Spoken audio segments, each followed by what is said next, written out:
Salut, bienvenue sur cette nouvelle vidéo sur le stick arcade multiplateforme do it yourself, mets le nom que tu veux au machin.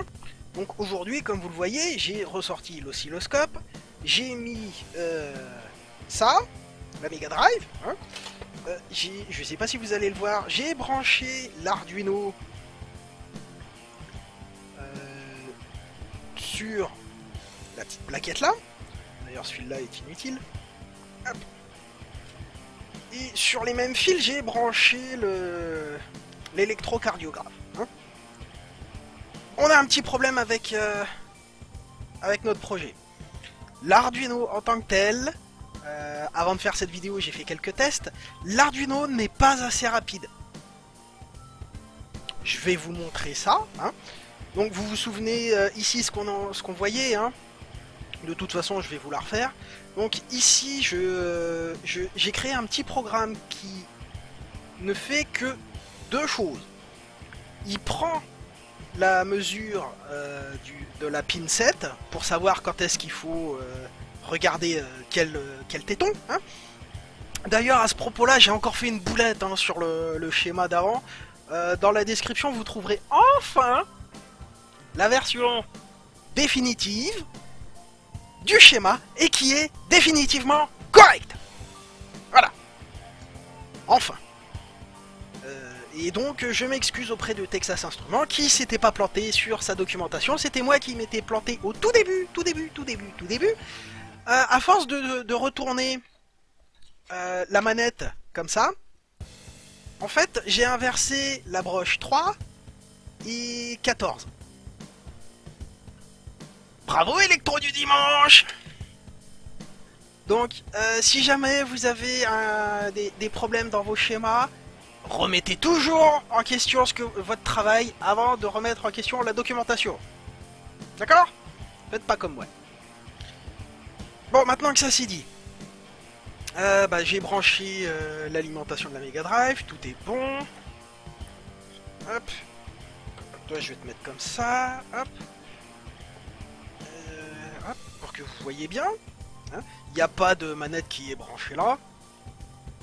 Je n'ai aucun retour visuel de ce que je suis en train de faire. Donc je fais ça un peu à l'aveugle.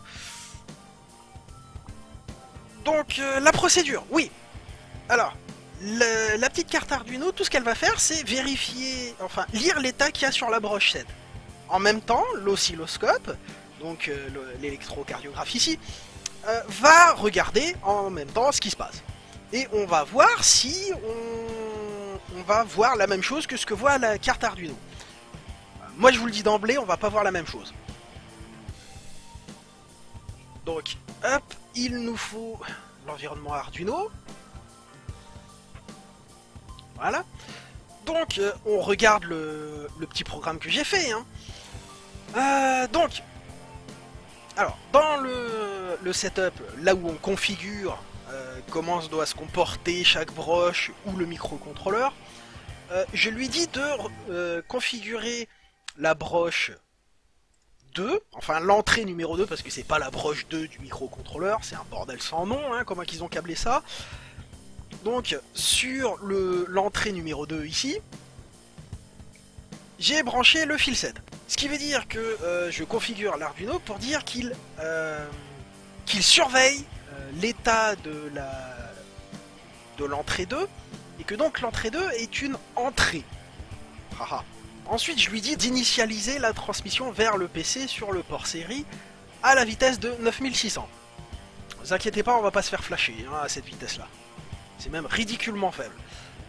Ensuite, dans la boucle principale du programme qu'on voit ici, je dis que la variable fil7 est un nombre entier et que la valeur est égale à ce qu'on lit sur l'entrée numéro 2 configurée ici. D'accord ? Et ensuite, j'envoie ça vers le port série. J'écris, j'envoie vers l'ordinateur l'état de la broche 2 que j'ai appelée fil 7. Ensuite, on attend pendant 1 milliseconde, on recommence. Pourquoi toutes les millisecondes? Parce que... ouais, non, mais ça va créer un problème. Parce que on sait que notre signal, si vous vous souvenez dans la version précédente, il faut... ça envoie le truc pendant 6 microsecondes. 6 microsecondes, c'est donc... On est à peu près 200 fois plus rapide que le délai là. Sauf que je peux pas... Ça va être compliqué pour moi de... Je peux pas mettre une valeur non entière ici. Donc si je l'enlève et que j'essaye de tracer le truc, je ne sais pas si je vais retrouver quelque chose de correct. Enfin bon, on peut l'enlever hein. Hop. Le delay, il est d'1 milliseconde. Est-ce que ça va pour notre application? Non. Pourquoi? Parce qu'on travaille avec des microsecondes. Et ben, on va voir que ça fait moins d'1 milliseconde. On est 1000 fois plus petit. On est de l'ordre des 5-6 microsecondes. Donc si je mets 1 milliseconde d'attente, j'ai de gros risques de rater mon signal. Seulement si je l'enlève ça. J'ai aucun moyen d'avoir une échelle correcte pour mon graphe, parce que je peux afficher le graphisme hein, ici, traceur série. On peut faire ça quand même, hein. On va laisser comme ça, on va envoyer vers la petite carte Arduino. Voilà, ça compile, ça envoie, et alors, en principe tout devrait bien se passer. Voilà. Ensuite, oui, bah, on allume la console.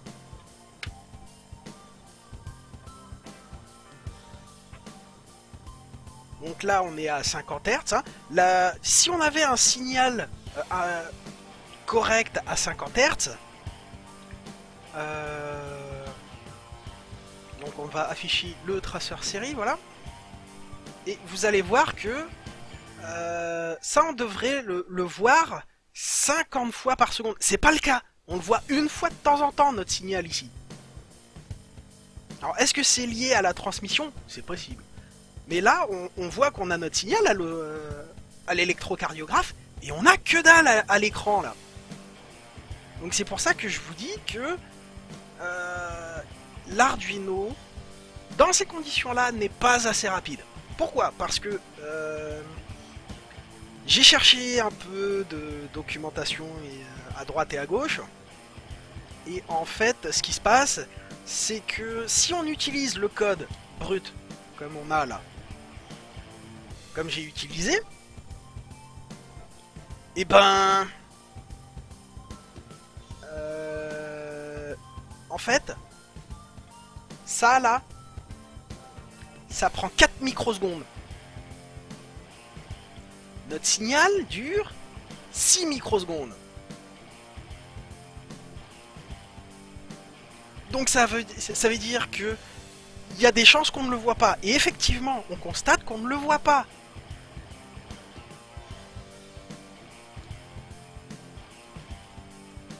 Et on devrait voir ça. Alors, c'est toutes les 20 millisecondes. Et donc, on devrait le voir 50 fois par seconde. Est-ce qu'on voit 50 fois par seconde à l'écran ici? Non. Mais même si on ne le voit pas 50 fois par seconde, à 9600 bits par seconde, même si on le voyait que 10 fois par seconde, ça nous donnerait une bonne indication que on voit quelque chose. Là, on l'a même pas 10 fois par seconde. On l'a une fois de temps en temps, notre signal, et c'est tout. Là, il voit que c'est passé à l'état bas, et on a une fois de temps en temps notre signal qu'on a là. C'est pas le bon bouton. Voilà. Ça, notre signal qu'on a là, on l'a une fois de temps en temps. Et si j'augmente la... Voilà.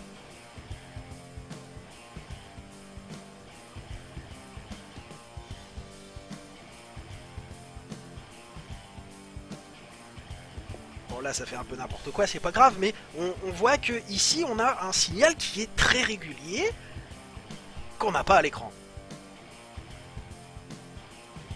Et ici je capture 50 millisecondes par carreau, donc ça fait 1, 2, 3, 4, 5, 6, 7, 8, 9, 10. Là on a 500 millisecondes. Ouais. Donc à 25 millisecondes par division, vous voyez le signal qu'on a. Est-ce qu'on a quelque chose qui ressemble à ça à l'écran? Rien du tout. On n'a rien qui ressemble à ça. Donc ben...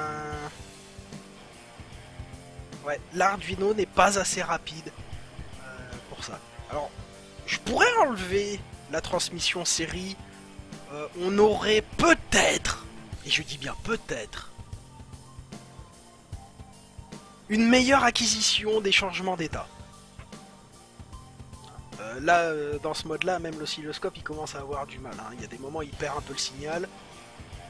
Bon, là, il change. Là, c'est le jeu qui change d'endroit, hein, on le voit bien. Mais ouais, non, là, ça nous dit que clairement, la vitesse de l'Arduino comme ça n'est pas, ne peut pas émuler une manette Mega Drive. Il faudrait qu'on aille plus vite. Est-ce que c'est possible? Oui. Hein, comme je vous l'ai dit, rien que cette fonction-là prend à peu près 4 microsecondes. Si on écrit avec du code brut et pas du code Arduino, donc le code C qui est spécifique au microcontrôleur, cette même fonction-là va nous prendre 350 nanosecondes. D'après des tests que j'ai vus à droite à gauche, j'ai aucun moyen de vérifier ça. Hein. D'ailleurs, je sais même pas comment je pourrais faire. Et apparemment, tout le monde est à peu près d'accord sur divers forums très techniques. Il y a du Reddit, il y a du Stack Overflow. Donc des sources qui sont vraiment sûres, qui sont anglaises, américaines, enfin, on s'en fout. Et c'est donc, il est possible d'atteindre la résolution suffisante pour qu'on puisse avoir un Arduino suffisamment rapide pour faire la manette de Mega Drive. Voilà. Je suis tombé sur cet os là. Bon, comme ça va être une petite vidéo, hein, voilà. Mais il faut se dire que je vais aussi devoir vérifier, enfin mettre l'état, changer les états de plusieurs broches en même temps. Hein. Bon, et comme si vous le voyez dans le code ici, ça se fait de manière successive. Donc ça va demander du temps d'exécution à chaque fois pour chaque broche à faire. Donc il va falloir penser en avance à notre programme, prioriser justement ce qui est en rapport avec notre fil 7, donc les 4 fils qui sont concernés par le changement d'état du fil 7, et il n'y en a que 4, heureusement, parce que et on atteindrait à peu près les 1 à 2 microsecondes de temps de traitement, grosso merdo, hein, je dois me planter, prenez pas mes paroles pour l'évangile. Donc ouais, il va falloir directement faire du code optimisé, ne serait-ce que pour faire un premier prototype. Bon, ensuite, ce qu'on peut faire, c'est augmenter la cadence de l'Arduino. Donc ça veut dire que je vais prendre mes microcontrôleurs et faire ma propre Arduino à la fréquence certifiée de 20 MHz, ce qui va nous permettre d'aller encore plus vite. Bon, ça va pas forcément nous faire gagner beaucoup en termes de traitement, mais ça sera toujours utile. Et après, j'ai fait des petites recherches là-dessus. Si jamais c'est pas suffisant, on peut tenter de l'overclocking. Parce que la puce est certifiée pour 24 MHz, 20 MHz, mais rien ne nous empêche de la faire fonctionner à 24 ou 32 MHz. Est-ce que on va avoir des gains en rapidité? Aucune idée. Parce que l'overclocking, moi j'en ai fait avec mon PC, c'est un peu la loterie. Voilà, donc, mais 20 MHz, déjà, on va faire avec du code optimisé. Et si ça suffit pas, bah, la solution la plus simple, c'est de changer de microcontrôleur et d'en prendre un qui est plus rapide, tout simplement. Mais en général, quand on prend quelque chose qui est plus rapide, c'est que on change de catégorie. On n'est plus sur un microcontrôleur 8 bits. On passe à du 16 ou 32 bits, et là il y a un autre problème qui se pose, c'est que la majorité de ces microcontrôleurs là fonctionnent en 3,3 volts. Donc ça veut dire qu'il va falloir mettre des étages de traduction de 3,3 vers 5 volts. Et après on s'étonne pourquoi les sticks arcade, ou même les manettes multiplateformes comme ça qui font 5 ou 6 consoles différentes et de marques différentes, coûte aussi cher. Hein. Bah ça c'est une des raisons. Voilà. Donc j'espère que vous avez fait les mêmes bêtises que moi, que vous avez appris la même chose que moi, que ça vous a plu. Et je vous dis pas tout de suite pour la prochaine vidéo parce que ça va me prendre du temps. Hein. Il faut que j'écrive la documentation là-dessus pour moi, que je vais aussi vous donner pour le code. Donc je sais pas quand, mais à bientôt quand même. Bye bye.